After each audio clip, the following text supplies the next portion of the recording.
जय सीताराम। तो आज हम देखेंगे comparison between Coulomb's law and law of gravitation. मतलब हम देखेंगे कूलॉम्ब का नियम जो कि हमारा था F इज इक्वल टू के Q1 Q2/r²। और लॉ ऑफ ग्रेविटेशन ये होता हमारा Fg is equal to Gm1m2/r²। यहाँ पे जी जो हमारा है यूनिवर्सल ग्रेविटेशन कांस्टेंट कहलाता है। आर दोनों ही जगह दूरी होती है, जैसे आर यहाँ पे चार्जों के बीच की दूरी है, यहाँ पे आर दो मास के बीच की दूरी है। m1 m2 मास हो गए। तो हम देखेंगे कि इन दोनों में क्या क्या समानता और क्या क्या असमानता है। तो इसी में पहला पॉइंट है हमारा कि मास सिर्फ और सिर्फ एक प्रकार का होता है। हमने कभी सुना ही नहीं कि मास कोई दो प्रकार का या तीन प्रकार का हो। मास सिर्फ मास, यानी मास सिर्फ एक ही प्रकार का होता है। मगर चार्ज हमारे पास चार्ज की दो वैरायटी, एक पॉजिटिव चार्ज और एक निगेटिव चार्ज। हमें दो प्रकार के चार्ज पता है। तो पहला पॉइंट हमारा हो जाएगा there is only one kind of mass. There is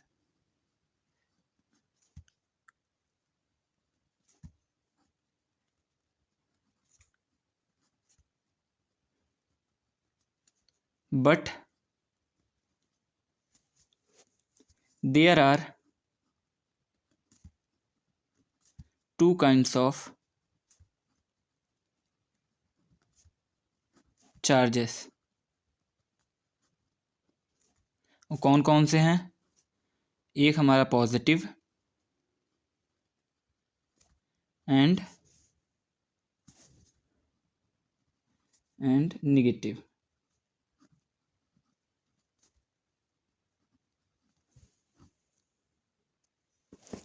अब सेकंड पॉइंट हमारा है कि ग्रेविटेशन फोर्स हमेशा अट्रैक्टिव ही होता है, मगर जो हमारा ये इलेक्ट्रोस्टैटिक फोर्स होता है वो अट्रैक्टिव और रिपल्सिव दोनों होता है।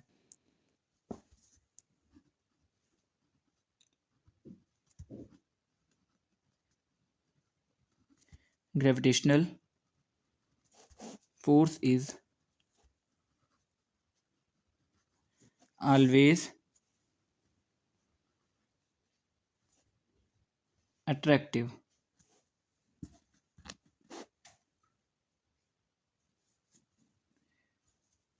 but electrostatic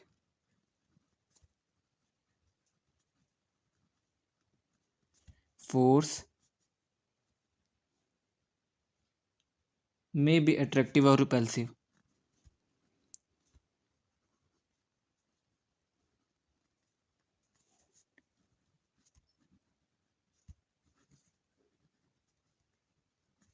gravitational force is always attractive but electrostatic force में भी अट्रैक्टिव और रिपल्सिव। और वो किस चीज़ पे डिपेंड करेगा? वो हमारी हमने कैसे चार्ज लिए हैं इस पे डिपेंड करेगा। अगर हम प्लस प्लस माइनस माइनस मतलब सेम चार्ज लेते हैं तो हमें रिपल्सिव फोर्स मिलेगा, और अगर हम प्लस माइनस लेते हैं तो हमें अट्रैक्टिव फोर्स मिलेगा। तीसरा पॉइंट है हमारा डिपेंडेंसी। जैसे हमारा gravitational force Fg, gravitational force independent of medium है। इंडिपेंडेंट ऑफ मीडियम, इसका मतलब क्या है? वो मतलब जो ग्रेविटेशनल फोर्स होता है दो मास के बीच में, वो मीडियम पे नहीं डिपेंड करेगा। अगर हम कोई दो मास ले रहे हैं तो उसके बीच में जो फोर्स होगा वो हवा में, पानी में, मतलब हम कहीं पे भी ले, मीडियम कैसा भी हो, वो उन मीडियम पे बिल्कुल भी डिपेंड नहीं करेगा। क्योंकि इसमें जो ये कांस्टेंट है हमारा, ये हमारा यूनिवर्सल ग्रेविटेशनल कांस्टेंट है। इसका मान हमेशा हर जगह पे, पानी में, या हम किसी लकड़ी का कोई गुटका ले ले, या कोई हम तेल से भरा हुआ ले ले कंटेनर, या हम हवा में ले, उसका ग्रेविटेशनल कांस्टेंट जो है वो हमेशा कांस्टेंट ही रहेगा। उसकी वैल्यू जो है वेरी नहीं करेगी। इसलिए ग्रेविटेशनल फोर्स कहीं पे भी हम अगर देखें तो सेम ही होगा। तो यह लिखेंगे independence of medium. Gravitational force is independence of medium. लेकिन हमारा ये जो इलेक्ट्रोस्टैटिक फोर्स होता है ये मीडियम पे डिपेंड करता है। Depend on medium. यहाँ पे जो के हमारा कांस्टेंट है, ये डिपेंड करता है, एयर के लिए कुछ और होगा, पानी के लिए कुछ और होगा। के का मान क्या होता है, हमने डिस्कस किया था, के का वैल्यू जो होता है वो 1/4 पाई एप्सिलॉन नॉट। ये एप्सिलॉन नॉट क्या है, परमिटिविटी ऑफ फ्री स्पेस, हमने डिस्कस किया था।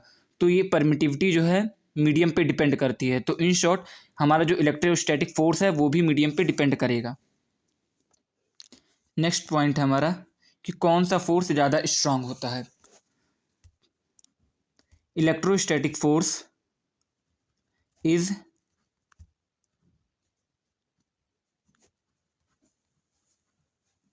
स्ट्रॉन्गर देन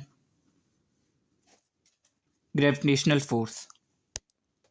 मतलब हमारा जो इलेक्ट्रोस्टैटिक फोर्स वैद्युत बल है वो गुरुत्वाकर्षण बल से बहुत ज़्यादा होता है।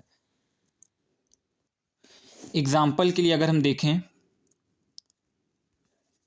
तो दो प्रोटॉन के बीच में, between two proton,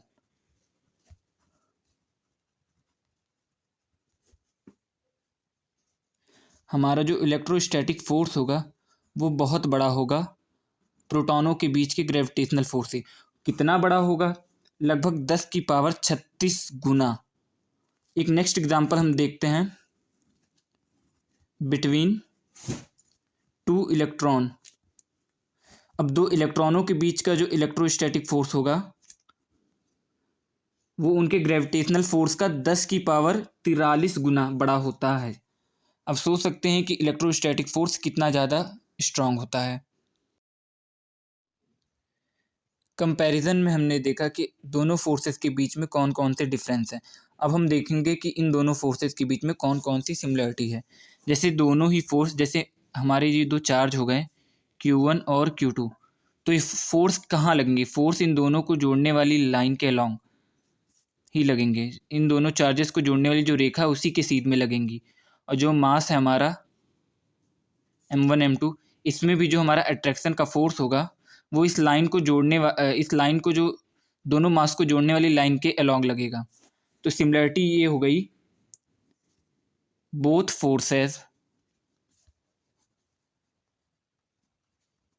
acts along line joining centre. Charge के केस में सेंटर ऑफ चार्ज कुछ नहीं होता, क्योंकि हम चार्ज को ही पॉइंट चार्ज लेके चलते हैं, और सेंटर ऑफ मास हो जाएगा फोर्स ऑफ ग्रेविटेशन में। नेक्स्ट जो हमारा पॉइंट है वो है both follows inverse square law.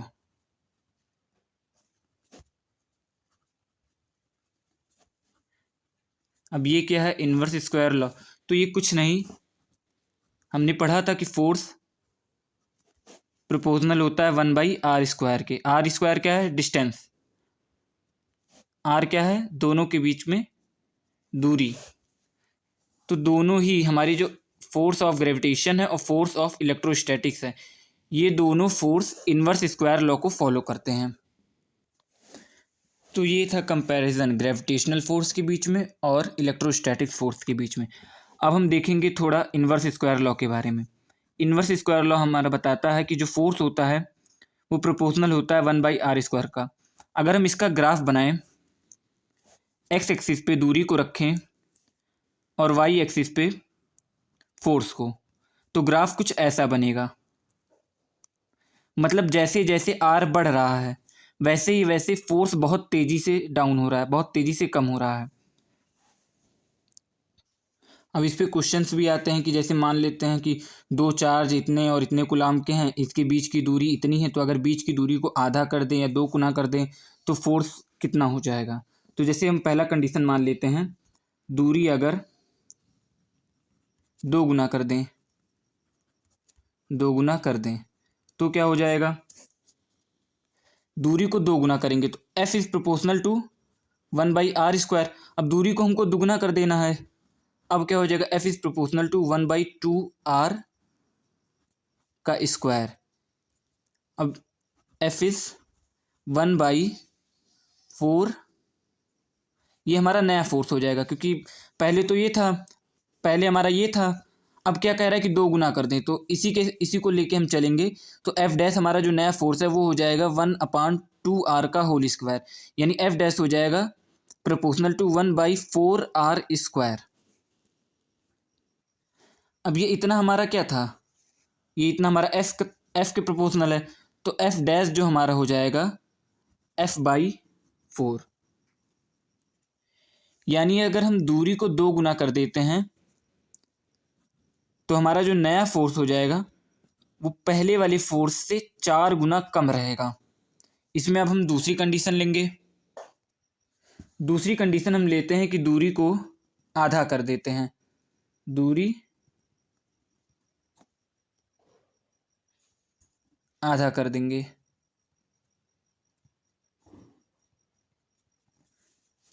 तो पहले क्या था, हमने पढ़ा है 1/r² के प्रोपोर्शनल है फोर्स।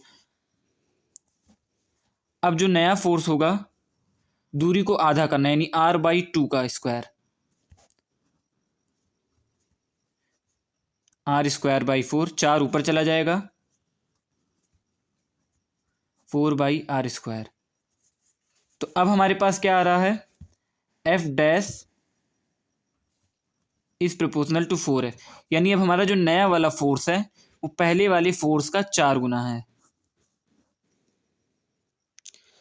तो बेसिकली इनवर्स स्क्वायर लॉ हमें ये बताता है कि दूरी को घटाने या बढ़ाने पे फोर्स पे क्या इफेक्ट पड़ेगा।